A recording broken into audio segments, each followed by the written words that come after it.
So our topic today is maximizing impact, effective practices for multilingual learners within the Delaware Teacher Growth and Support System.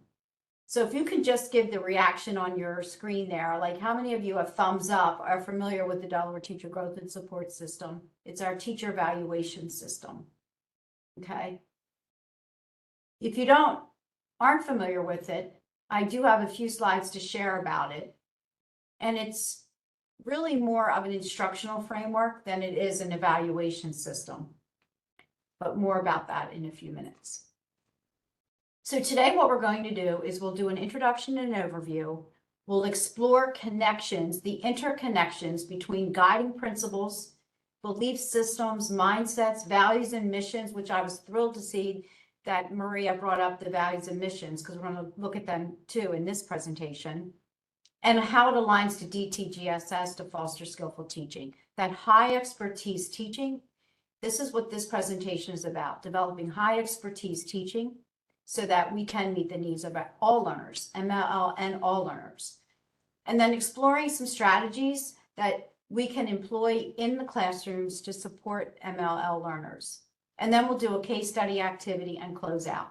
So I do have two things for you. The first one is a note taker, and I'm going to put this link in the chat, and I will explain that to you. If you click on that link and open it up, make a copy of it before you use it so that you have your own copy. This note taker is optional. You can put your notes in there as we go along. I do have two different reflection activities. The second one is your self-reflection, but the first one will be a group activity. And we may not need all 6 groups. We'll see how many people join. But whatever group you're in, this is where you'll access your group work. And then at the end, we'll be doing a case study, and you will be able to access your case study through this outline on the side here. You can access the quick links. It just brings you right to where you want to be. And then the final reflection is just a one question that I have for you at the end. So this will help you maneuver if you want through our presentation. The other link that I have is to our framework, so that if you're not familiar with the DTGSS, you'll be able to access it. Did you guys get that link there?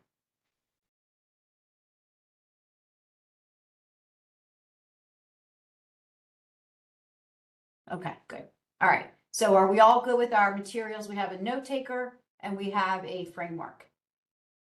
The framework, I will show you the framework, but it's there if you want to pull it up on your own screen and reference it as I go through. So let me tell you who I am if you don't know who I am. I'm Angela. I work at the Delaware Department of Education in the Educator Excellence Work Group.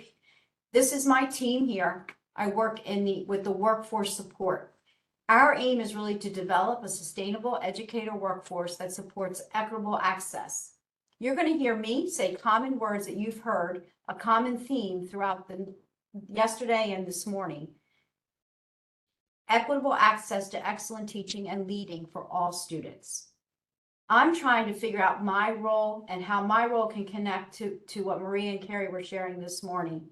And for me, it's about supporting teachers to help them to meet the needs of the students. And how can I help the administrators, help teachers to do that, to become high experts in their field? So my work is really around fostering educator development by supporting district and school administrators to support this evaluation framework. Now, if you're familiar with DTGSS at all, this is not primarily an evaluation framework. In 2019, it's been a couple years now, a steering committee revised the framework and made it a growth and support system. The key word is it's an instructional framework, and it's based around 9 research-based high-impact strategies that have been proven to improve student outcomes for all students. And it's a process that's centered on a cycle of high-quality feedback. So it's an observation, it's high quality feedback, and it's a continuous cycle. So that the students in the room, all students that are in the room, with whatever needs that they have, there's the conversation about, are their needs being met? What scaffolds are provided? Where's the differentiation? It's these conversations that are critical. This is what this system supports.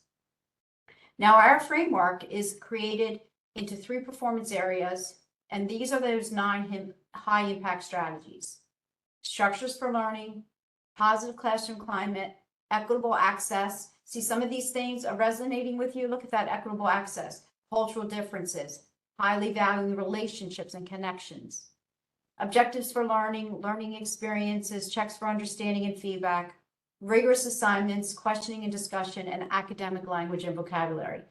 These are the pieces that the administrators are looking for when they go into a classroom to observe. And it doesn't even necessarily have to be an administrator. It could be a content expert. It could be peer observations. I've been involved in lots of peer observations where teachers are learning from each other.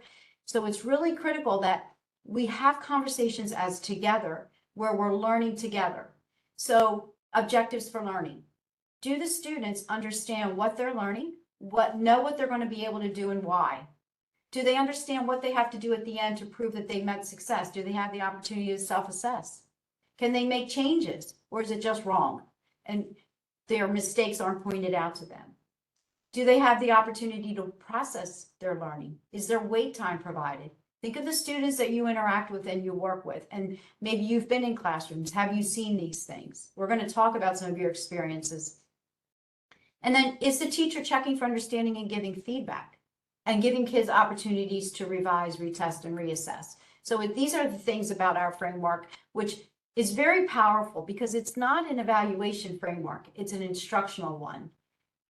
We do have to give a rating at the end of the year, but it's not the focus of helping teachers grow in their profession.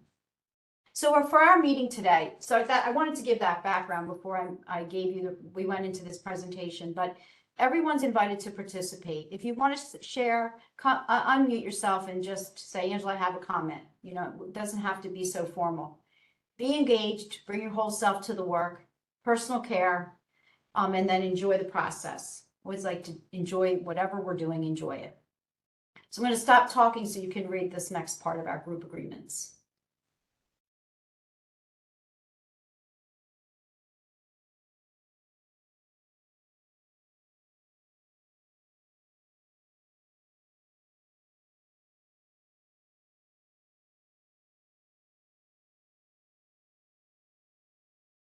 I just love that.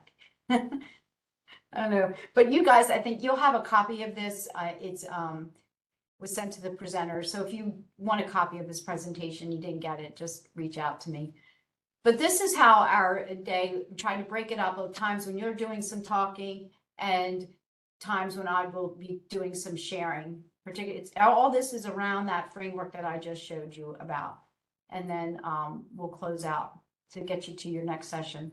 But the purpose of this is to explore and highlight effective practices aimed at maximizing the academic, the linguistic, and the sociocultural impact for multilingual learners within the framework of the Delaware Teacher Growth and Support System. You will examine your beliefs. The beliefs and how we all have a belief window, how we view the world, and how do those beliefs, what we say and what we do to kids, and our belief in their capacity to learn, how does that influence and affect the decisions we make and the actions that we take? We're going to understand some key instructional strategies within this framework. Now, the system is called the Delaware Teacher Growth and Support System, but the link I put in that chat, that framework is called the Delaware Teacher Classroom Observation Framework. Notice I didn't say a rubric. It's not a rating tool. It's a learning tool. It's supposed to help teachers and administrators collect evidence about what's happening in the classroom around supporting students and moving teachers along the levels to support that high quality instruction.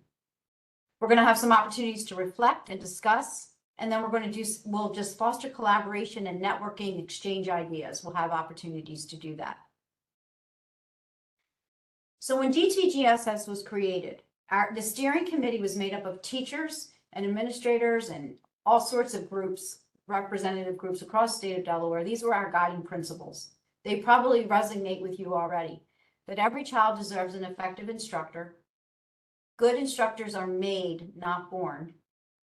Adults can grow, but time is short, and children come first. Thinking about students that are particularly our MLL students, and I highlighted that word transform because I heard it yesterday from the keynote speaker, and I thought, yes, this is exactly what we do in our system here. Where MLLs bring valuable linguistic and cultural resources that enrich and transform the learning environment. So here's just an example. If I go into a classroom and I'm supporting the teacher and observing and I'm collecting some evidence, is the lesson being scaffolded? Or do I have kids I have no idea what the teacher's saying and they have their heads down in the room? Well, let's have the conversation about that. Why are those heads down? Well, heads down in the room. If they don't understand it, is there a communication barrier? Let's support. So our guiding principle is that all educators recognize the importance and understand the value of the diverse cultural backgrounds. All educators advocate for equitable access. I don't think we can all disagree. I think we all agree that these are guiding principles of the work that we do. And learning is inherently social and cultural. And multilingual learners construct knowledge through interactions with their peers, teachers, and the environment. And I must say all learners do. You construct knowledge through interaction. We do that ourselves. Now, this is a framework called the Skillful Teaching Framework. It's the knowledge base on teaching. This was not created by the department. This is a framework that was created by Dr. John Safier at Research for Better Teaching. You may have heard of this organization. And if you haven't, you can research them. They have some really good information about high quality expertise, skillful teaching. We offer some courses from the department free of charge that you guys could participate in. But this framework represents, they call these performance areas, and it's formed around 4 functions: curriculum, motivation, instructional strategies, and management. So if you think about these pieces on this pyramid as a drawer of a file cabinet, look at personal relationship building. You open that drawer, there's going to be all sorts of repertoire. It's another word that came about yesterday. Repertoire in this drawer for meeting the needs of students. How do we build personal relationships? What works for one may not work for another. So there we have repertoires and tools in each of these toolboxes. How do we assess? Well, some use thumbs up, thumbs down, some use an exit ticket, but there's a variety of ways.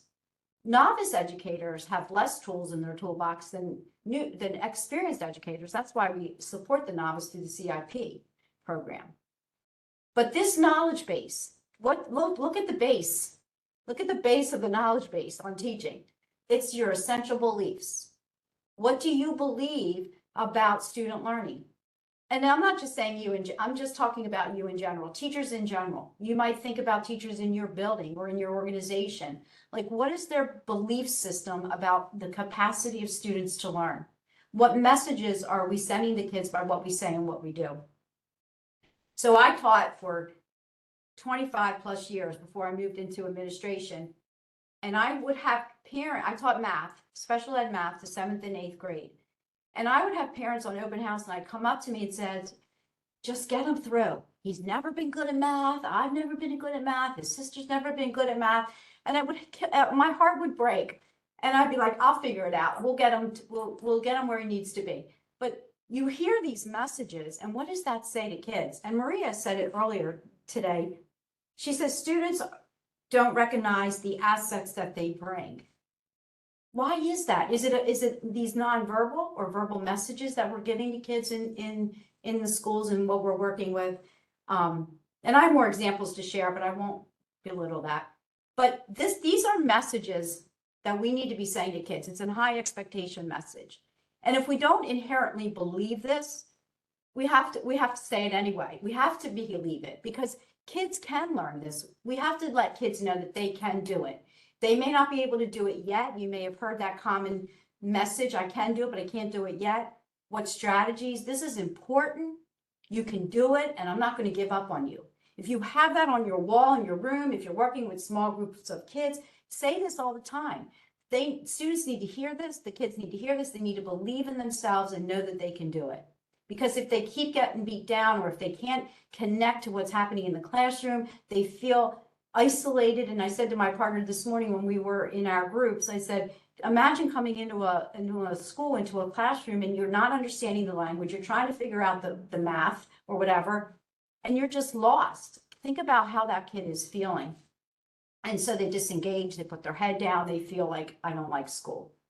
It goes to this belief system of this mindset, of fixed mindset. Now, Dr. Safier, John Safier says, there is, you know, the bell curve of learning. You probably have all done your bell curve on your grades, but there is no bell curve for intelligence.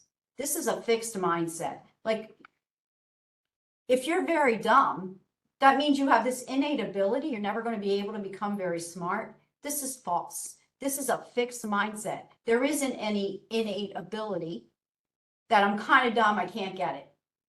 Now, I'm not going to personally be able to do some high engineering stuff because that's just like not my thing. I don't do that, but I could do it if I put in time and effort and I persevered and learned it and I really was interested in it.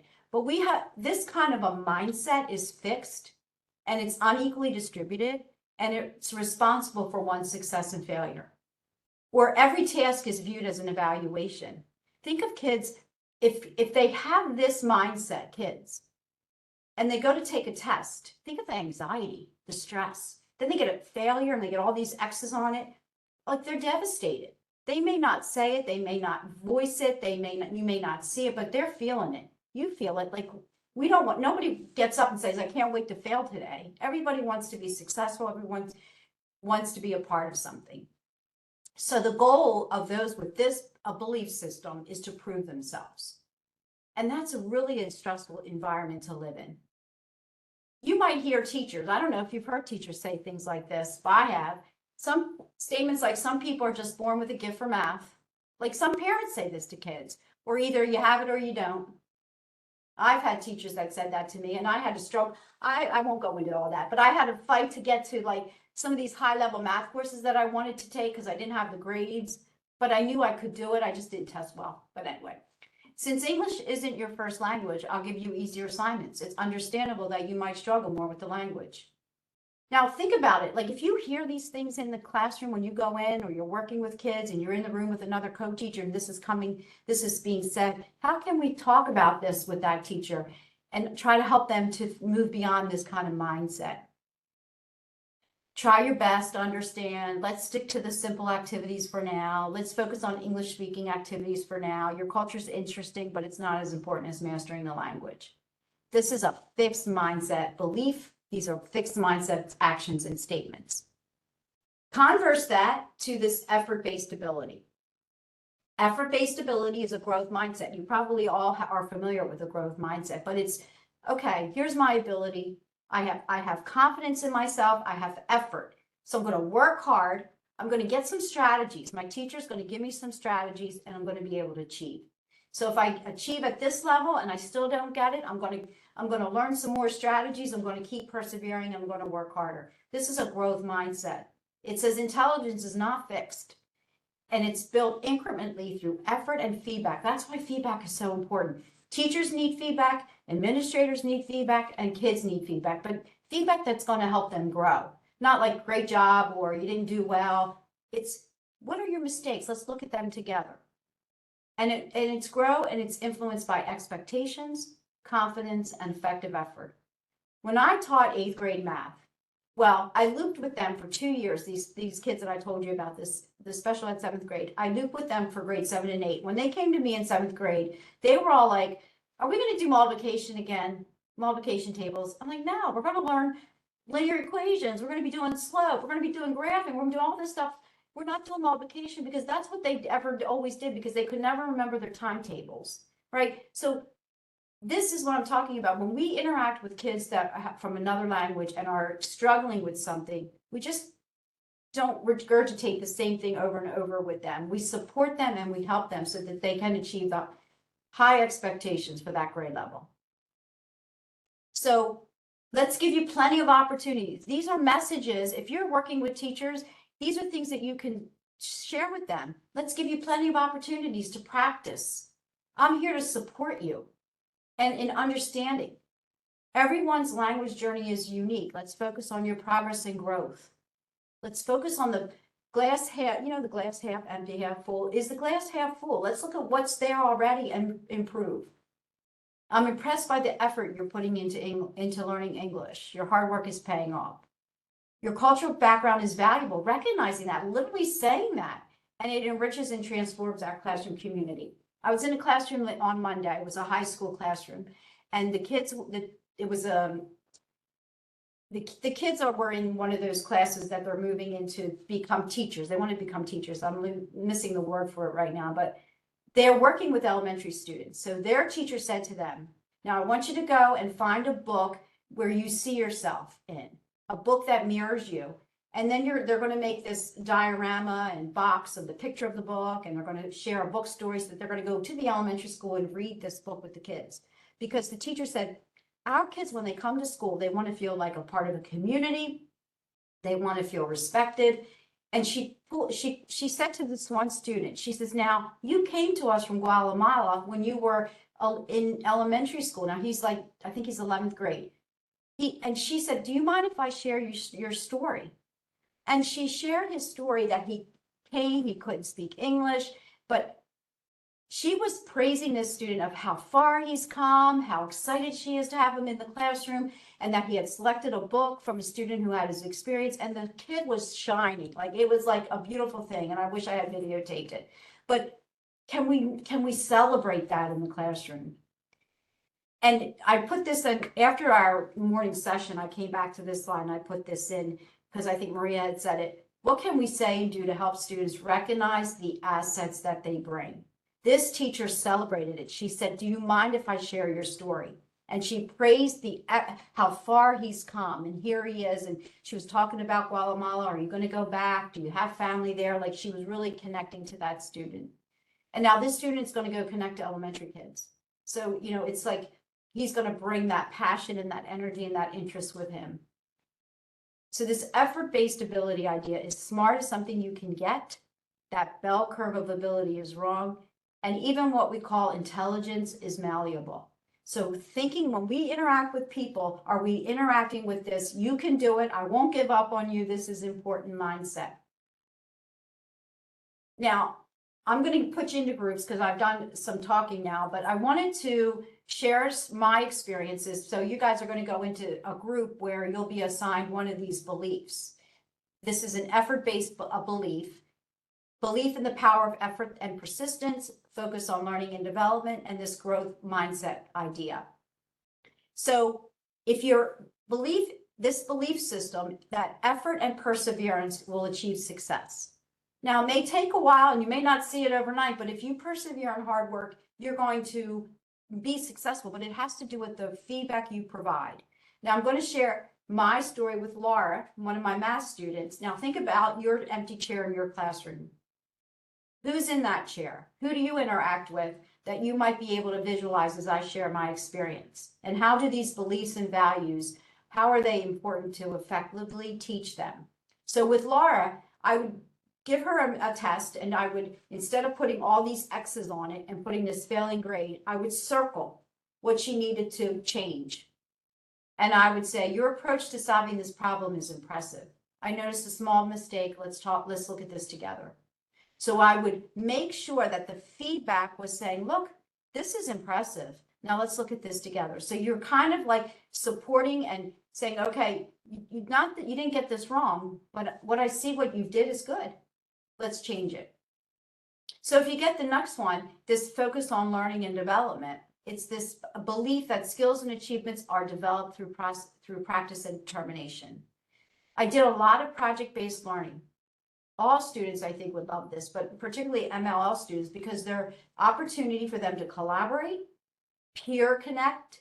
So we did a lesson on slope where they were going around the school and they were measuring the rise and the run, and they were looking at the differences in the height of the ramps based on how that slope looked. So I had the end of one session, one class, I'm like, oh, they didn't get that slope, rise over run. So the bell rang. You guys know what kids do when the bell rings right before lunch. They go running down the hall, right? So they're not allowed to run down the hall. So I stepped out into the hall and I said to the class, I said, you guys can't run down the hall, slow down. So they all started doing this movement with their legs up and over, up and over. And they're like, we're not running, we're sloping. And I'm like, yes, they got it. So even the physical models for kids is powerful, because what I thought was happening wasn't happening. They actually were getting it. And then the other thing is, I always would set goals with kids, let them set their own goals. With Laura, second year, back in the day, we gave them DCAS. I don't know if any of you remember DCAS, but they would get the test and right away they would get their score, which I love. So she's sitting there. So in seventh grade, she was a level 1, and we were trying to move them up to get to the level 3, which was where they needed to be. She's got her feet up on the desk. She's got the computer on her lap. She's just chilling out. And I'm like, looked at her. I'm like, Laura, I'm really worried about you. Are you okay? Come on, you can do this. You got this. She goes, no, Miss Socorso, I got this. Oh, she said, yeah, I got this, Miss Socorso, don't worry. Like 2 minutes later, she hit enter and she had gotten a 3. So just having kids set their own goals and believing in themselves, helping them to believe in themselves. So that's my story with my student in my chair. So I'm going to ask you guys now so you don't listen to me tell you my stories, to share your stories or your experiences with each other. You're going to just have about 10 minutes. I don't think I need 6 groups. I think I can put you into 3 groups. But what you're going to do is, say I go to group 1. It's on your note taker. Okay, once I put you into your breakout groups, you'll go to your note taker, you'll read your belief, and then you have some directions here, some discussion questions. Reflect on how that belief manifests in your life or in your work environment. Share your own personal stories, things that you see in your own classroom, or if you're a push-in teacher, what do you notice and what do you see? And how does this belief influence your approach to challenges or setbacks? And can you think of a time when you witnessed the power of effort and persistence? Now, one of the things that resonated with me this morning is how critical it is for all teachers to be a part of this kind of learning, right? Because some teachers, they just don't know. So they're just teaching like they always taught, and they have a population of students in their room they don't know how to connect to. How can we help them with knowing that this is a belief system that we have? So, do you have any questions about the directions? You're going to go in, I'll put you into group 1, either a group 1, group 2, or group 3, and you'll have your belief system there. You'll talk through it. You'll write. Maybe you could find a recorder to jot some notes down, so we'll come back and share. And probably about 10 minutes, hopefully that'll be enough time for you. So let me stop share. And I'm going to pause the recorder. Good thing. Okay. So let me stop share so I can see your faces. Always like to see your faces when you share. All right, anybody? Let's go to group 1. We have 4 groups. Does anybody in group 1 want to share out some key takeaways from the group's discussion?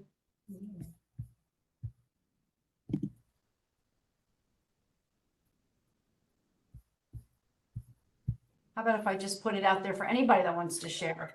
Do it that way. I can talk for group 1. Okay. Do that. So I know that in our group, one of the participants, his name was Matthew. I don't know if he goes by Matt or not, but anyway, Matthew was saying how just being patient and persistent with the students, just trying to get them to try. Just even if they may or may not get it, just put forth that effort to give it a shot.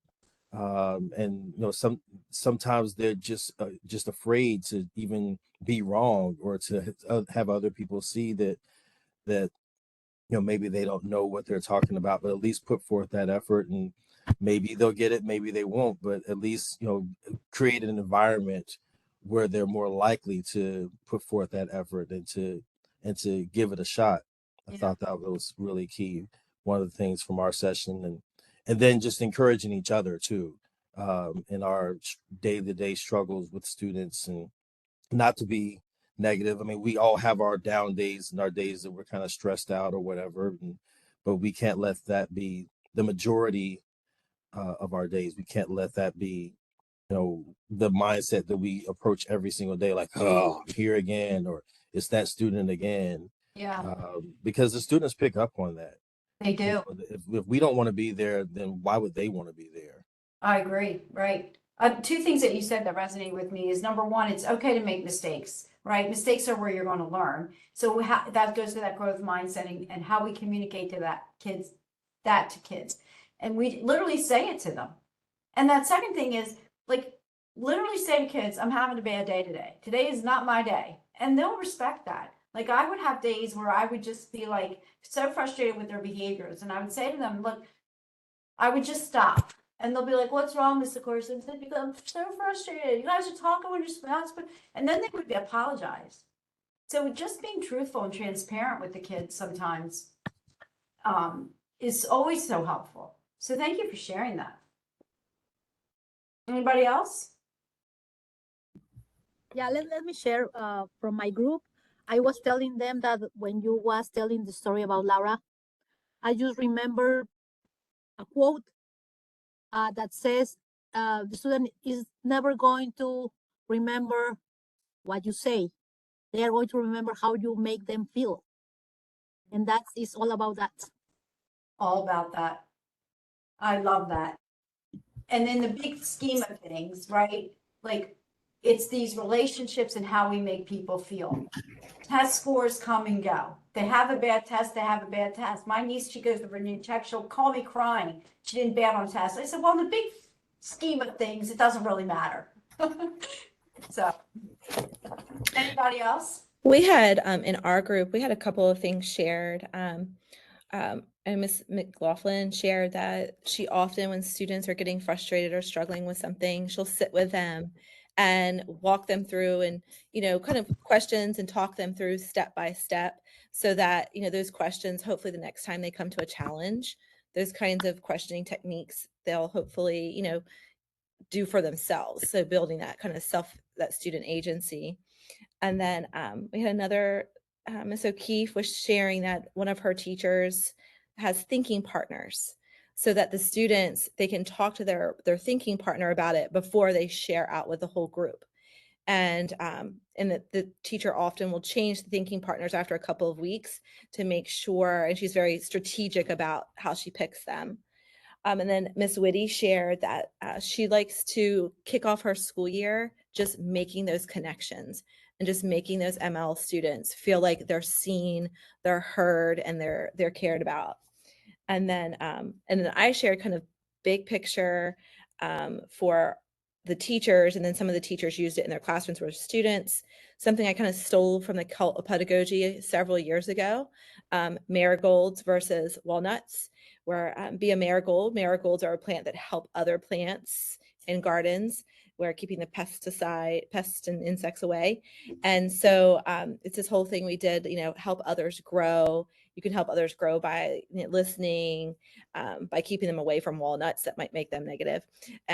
So it was a whole cult of pedagogy thing. And some of the teachers took that PD, and that's how they started their school year out. And it became an embedded vocabulary with students. Like they might come in and go, I'm feeling kind of walnutty right now, but I'm going to work towards being a marigold. And so just different, it just became a culture in their classroom of the language. And there was visuals. So then everybody was kind of on the same level with that language. And that's what group 3 talked about. I just love that. I wrote that down because I can share that when I'm out and about with administrators. And I want to share the thinking partners idea. Because oftentimes you probably see, turn and talk to your partner. Yeah. And then when they come back, they don't have that opportunity to, well, number one, they don't have the opportunity to think first and share, and then to share a whole group. Right. But this thinking partner does that opportunity. And I think too, like when you think about just society in general, when are we in workspaces working only in isolation? As teachers, we have think partners, in any profession. My husband's a realtor. He has thinking partners before he goes and does something. So very rarely are you working in isolation. So it just also is teaching them the communication skills, having that time to be a good listener when the other person's talking, but then being able to communicate their thoughts and their feelings. So I thought that was a great thing. I believe she said it was a kindergarten class, which is amazing. Wow, that is amazing. and that it can be done, right? So that expectations, you can't do it because they're only kindergarten, but if you teach them and model it, that's great. So many great strategies. Thank you so much. Uh-huh. All right. So I want to move on because I'm pretty much on time, which is really good for me. I did remember to hit record.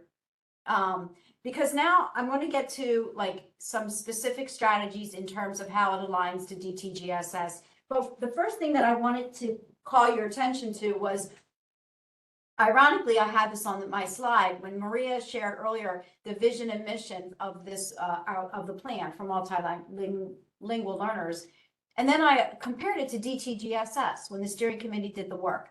Highlighted words are the similarities. Empowering learners through high quality education, multilingual learners.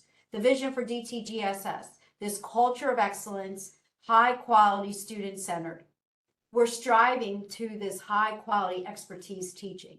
It just doesn't happen overnight. You're just not born being a great teacher. You're learning and growing. And if I go back into the classroom tomorrow, I have got to start learning all over again, because what I did in 2016 is not going to work now. The mission. High quality learning for all to thrive, advocating multiculturalism, multilingual learning, language friendly schools, empowering diverse voices. DTGSS, believing every child deserves an effective teacher, teacher development, enhancing student achievement. How cool would it be back to school week when teachers are involved in all this professional development, that it's intertwined with multilingual learning development. Everything is connected. The DTGSS, connecting it all together, because these aren't separate. We live in a world where we can't be working in isolation. We're going to do this now. Now we're going to do that. No, it all is connected.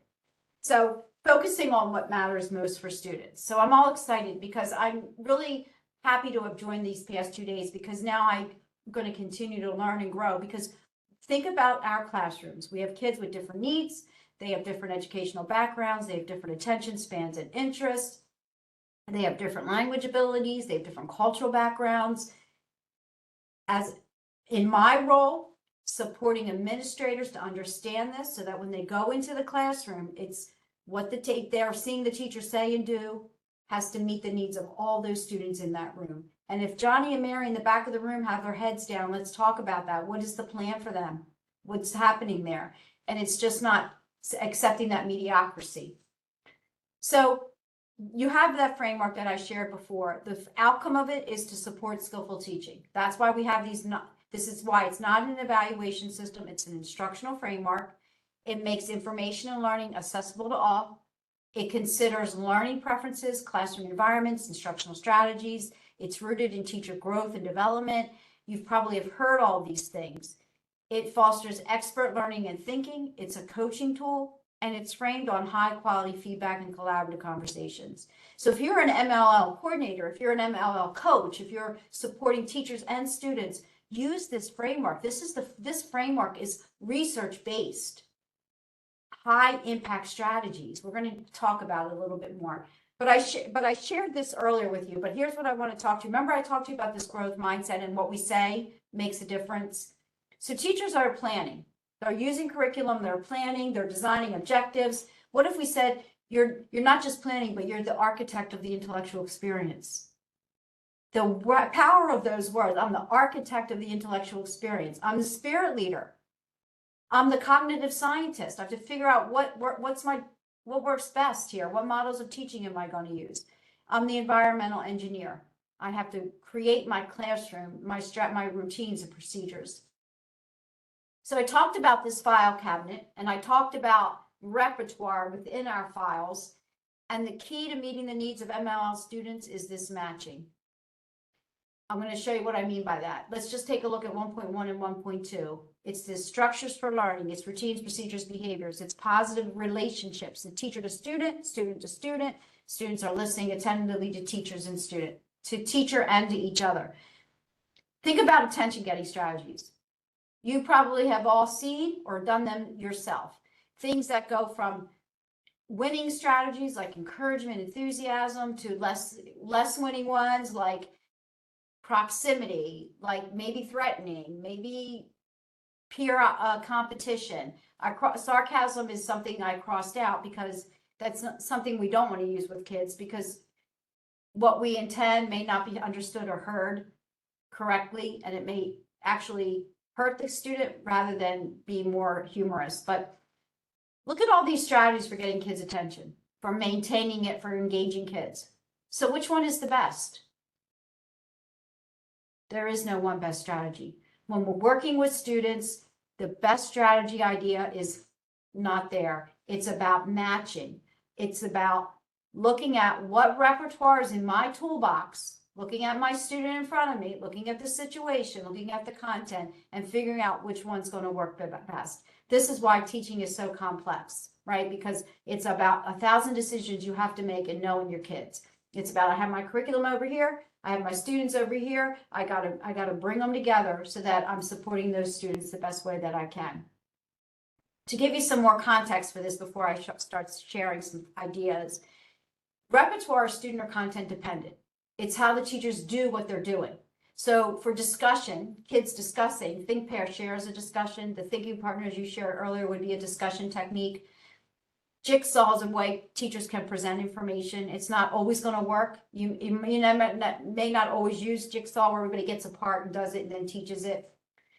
I see this all the time, thumbs up, thumbs down for checking for understanding. Well, I could hang out in the room and put my thumb up all the time and still not get it. So it's not always the best strategy, right? What other ways can we check for understanding rather than thumbs up, thumbs down? What other ways can we use the whiteboards or whatever? Like, teachers are very creative in how they do that.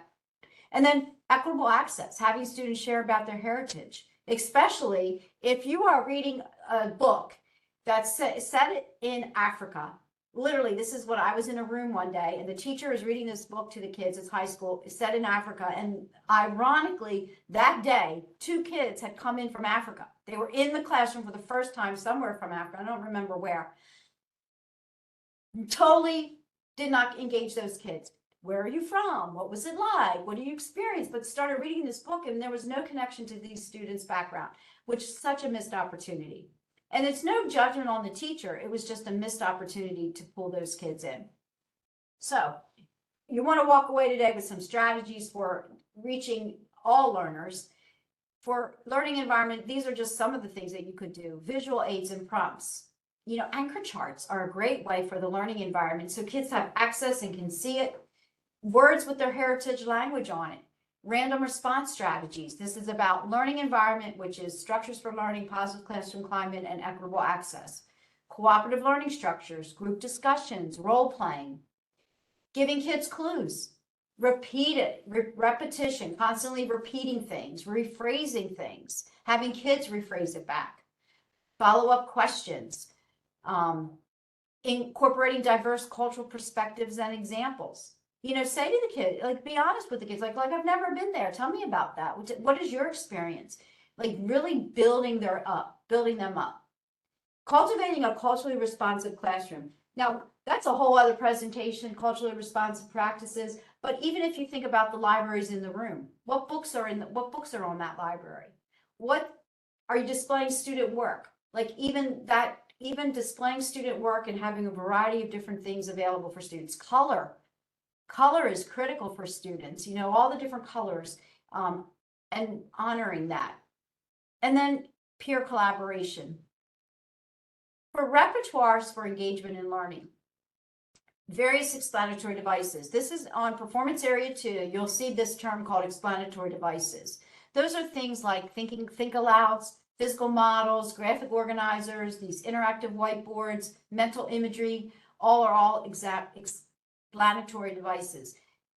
The more visuals that you can provide, the more you can get kids engaged, the role playing, the better chances of that student interpreting. And I'm preaching to the choir. You guys probably all know that. I'm just trying to make the connection to the framework. So here's my thing is, administrators are using this framework for the evaluation system. These are the conversations that they're going into the classrooms, they're collecting evidence on what they see and hear, and they're having conversations with the teachers. They're trained to ask the questions. So they're trained to debrief with the teacher and say, these are the things that I collected. Tell me about that. So you might, if you're an MLL coach and the administrator is coming out of a classroom where there's a high population of MLL students, they might be calling on you to support and help and give some strategies. Diverse approaches to assessing student understanding. I see thumbs up, thumbs down, but you could do the 4-finger response. 1 for I don't understand, for 4 I understand and can teach others. Whiteboards, hands-on materials, exit tickets, critical for students to self-assess. So look at that last bullet right here, this one right here. How about this? Giving kids criteria for success so that they can self-assess. Work with their partner and self-assess. I did this book report. Did my book report have the title and the author? Did it have the most interesting part? Did it have at least 1 new vocabulary? And does it make a prediction of what happened next? If I hit all these points, I'm good to go. This is my criteria for success. How often do we give kids that criteria for success rather than here, do the paper and hand it in? Critical. And kids can they can not peer self-assess, it depends, but self-assess themselves or in groups. And then, do they know what they're doing? And are they understanding what they're doing? Students will be able to explain and use the process of compare and contrast and how they're going to model that. It's not like today the agenda is going to be, we're going to do this worksheet. That's not what I'm talking about. I'm talking about the objective for the day. More engagement in learning, activating their prior knowledge. I'm sharing all these with you because if you're actually in the classroom or if you're working with teachers, these are things to be having conversations around. Pre-assessment activities. Do the kids have the opportunity to say, what do I already know? What do I want to know? What have I learned? Are there connections being made? The teacher that was reading the book out of Africa, there was no connection there to the kids that actually came from Africa. I mean, this is a missed opportunity. Feedback is critical. Feedback is not just like, great job, keep it up. That's praise. Probably better feedback would be to say, you could start with the praise if you wanted, but great job. I liked how you showed your work with this and added these numbers together. Or you missed the adding piece here, go back and add them again. It's really being more specific and just saying the praising, great job. But what is great about it? A range of modalities and instructional approaches like hands-on, project-based, game-based. I mean, the kids love games. If it's a game-based learning, they can do some learning there. Visual aids, demonstration, real-life examples. Like I share my experiences with Laura because I'm trying to connect to you guys and make it real and let you know that I've been in the classrooms before, but and then providing multiple entry points. What do I mean by multiple entry points? Like you give kids a problem to solve and maybe they're overwhelmed by it. Is it scaffolded? Do they have choice in what they can do? My team, when I taught, used to give for the assessment, we would make a menu. We would give them all these breakfast options, lunch options, and dinner options. And we'd say, you have to choose 2 of the breakfast items, 2 of the lunch items, and 2 of the dinner items, and then a dessert. Then each of them had a different task to do. So kids had a choice in what they could do based on what they felt really strong in. It just gave them choice. All the standards were still the same. It was just the way we got them to do the work. That was always fun creating that. And then the last performance area on maximizing learning is that really it's classroom discussions. I don't know. I'm just going to be honest with you. When I go out to classrooms, particularly at the high school level, I see a lot of teacher talk. All right. It's talk a little bit, students talk a little bit. It's that kind of like rhythm of getting kids to talk with each other, writing, assigning roles, putting kids in the group and assigning roles. Wait time. Wait time is critical, a minimum of 3 seconds or more after a question. And that might not seem like a lot, but it is. And if after 3 seconds, you still have the same 2 people answering, you could say to the kids, I have the same 2 people answering, so I'm going to give you some think time. Work with your partners. I'm going to give you 5 minutes, work with your partner, then I'll come around to see what you know. Like really not rushing through to rush through. I know they have curriculum to meet and pacing guides and all that, but there's a decision the teacher has to make about giving kids time to really internalize some of the learning.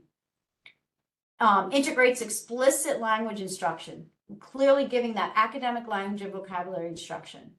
Practice using it in speaking, listening, reading, and writing.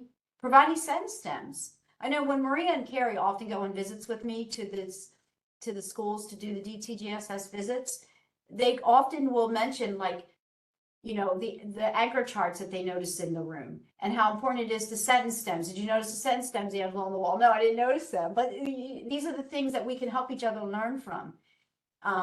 Incorporating structured discussions, giving kids opportunities to discuss. And then there's that anchor charts. So there's those visual supports that could be in. So in sum,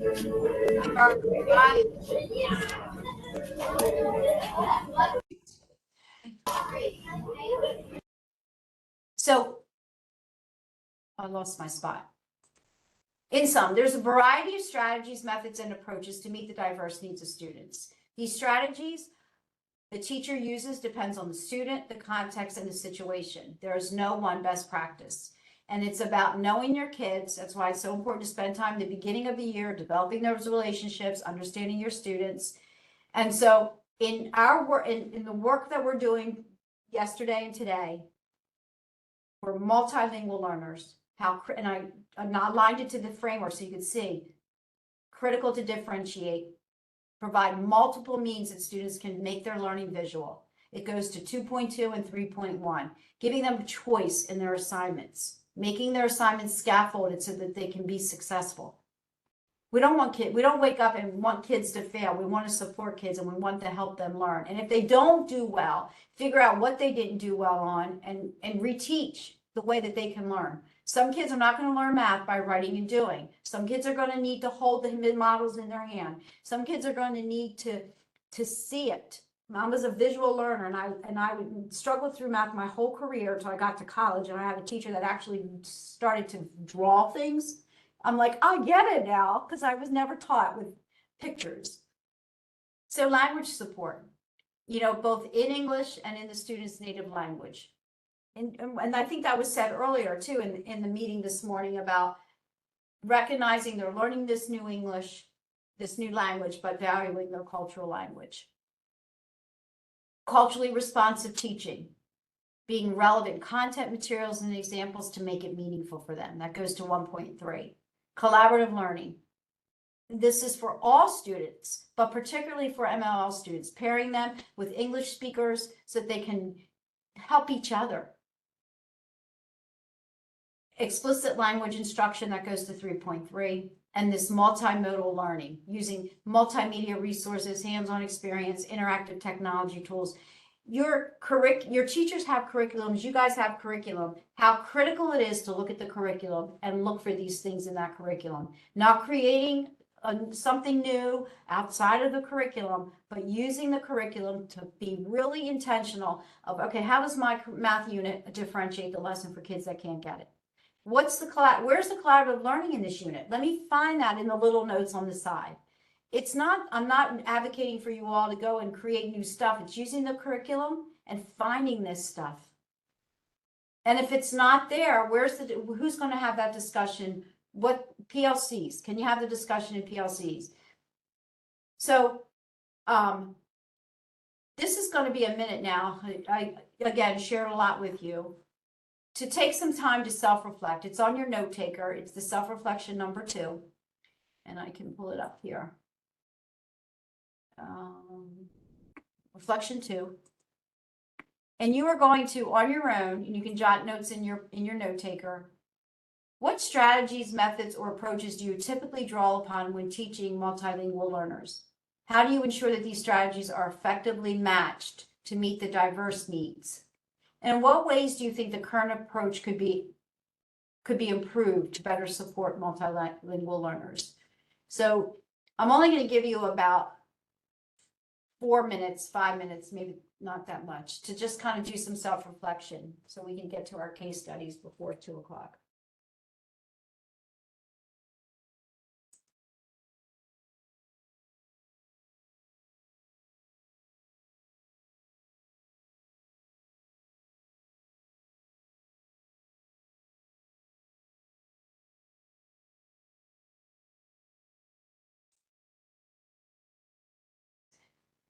Had about 2 minutes, probably not that long, but anybody want to share anything? Self-reflections? That was a lot to share.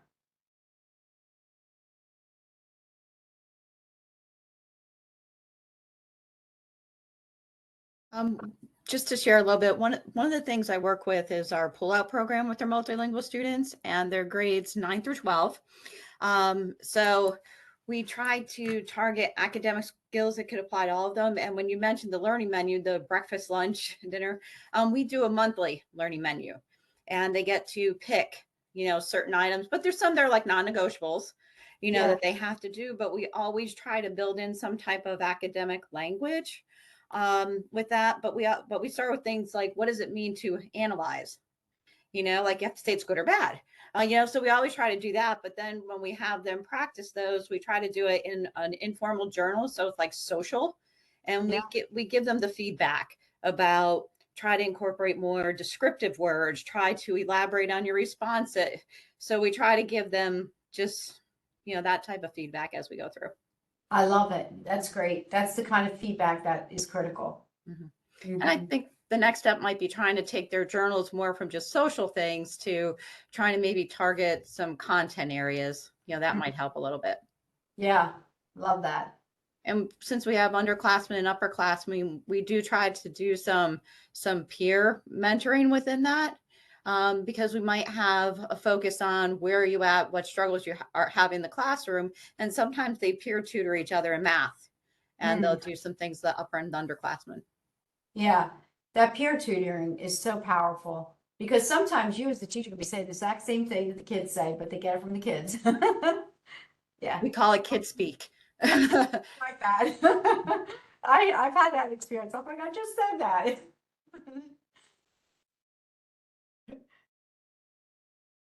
Anybody else? So for a reward for you, if any of you guys are interested, you can email me and I can send you a book from Research for Better Teaching. It's called The Skillful Teacher.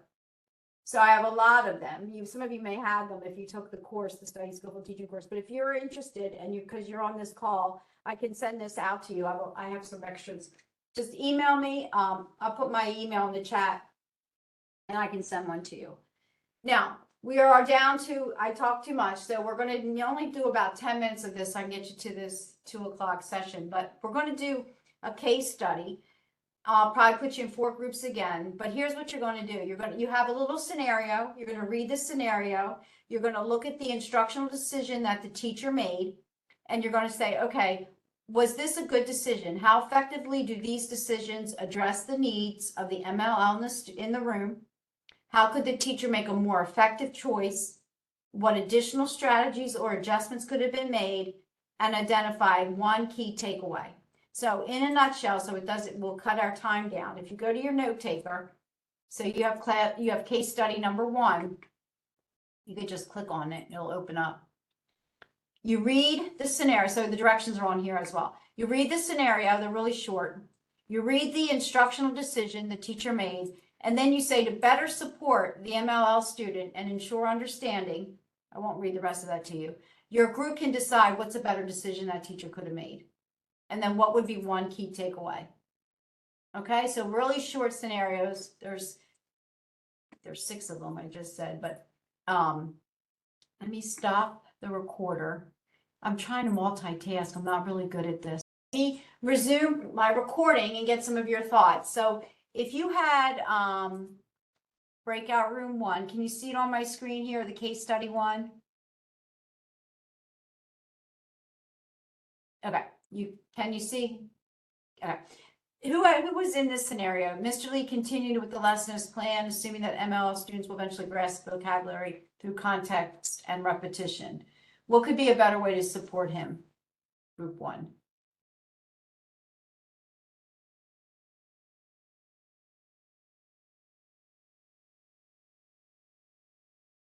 We talked about providing. Is this the right one? Yeah, This was- evaporation. Yeah, we talked about providing the information in multiple languages and not just one. We also talked about providing visuals, some pictures to match up with it. Trying to think of what else we said. There was something else, but I can't remember. Cognates. The cognates, yeah. So we talked about the cognates, using that idea of cognates that we saw in yesterday's session, the science of reading. Oh, okay, great.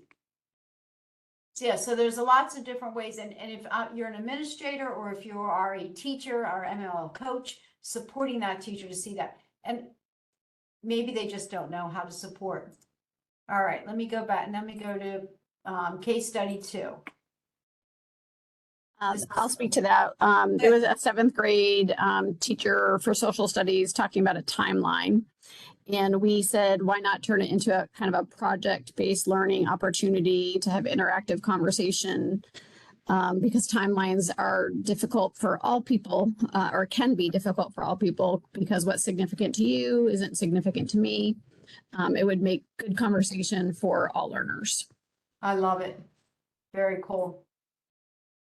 All right, how about the 5th grade math?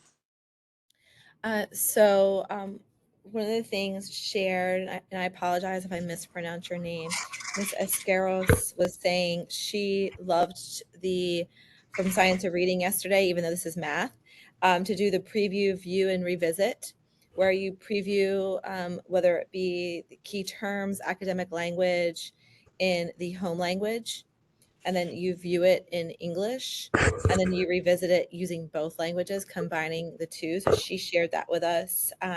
Ms. McLaughlin, who had a fire drill in the middle of it, but she shared just going over academic key terms, particularly in the student's first language, and then any kind of visuals that you could bring into it would be helpful. And then I just shared, particularly if it's a math, using some kind of hands-on, whether it would be, since it's fractions, fraction strips, or whether it's a paper folding activity that's possible, something hands-on to make it more concrete. Wonderful. You guys have so many great ideas and insights, which I think is really powerful, especially when you go to have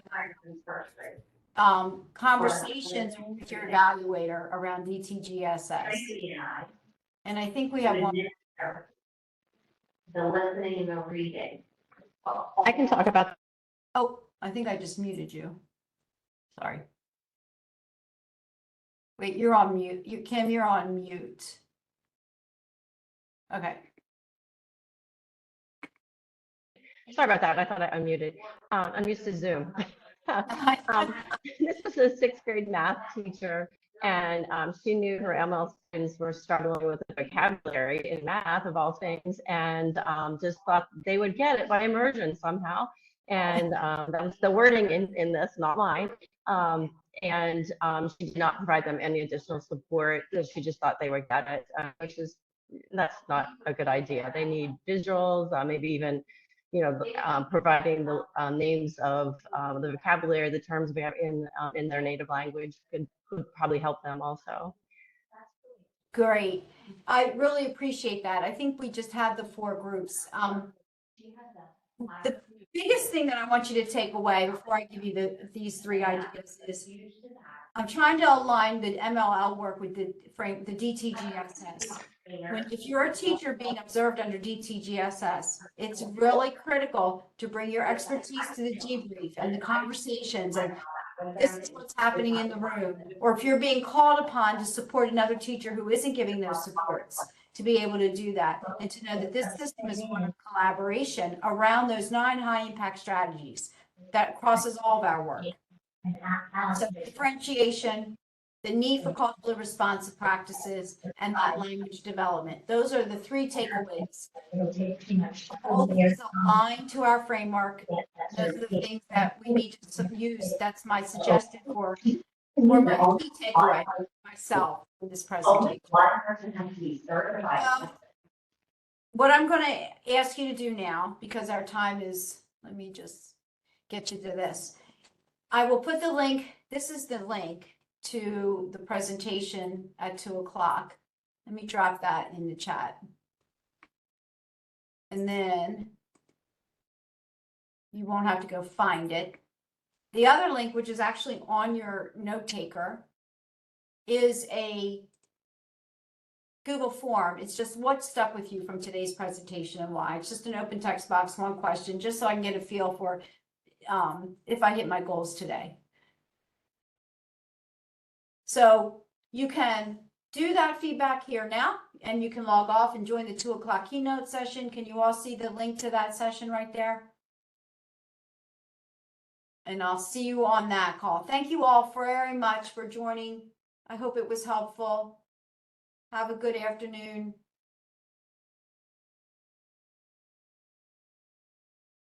And I'll stop recording.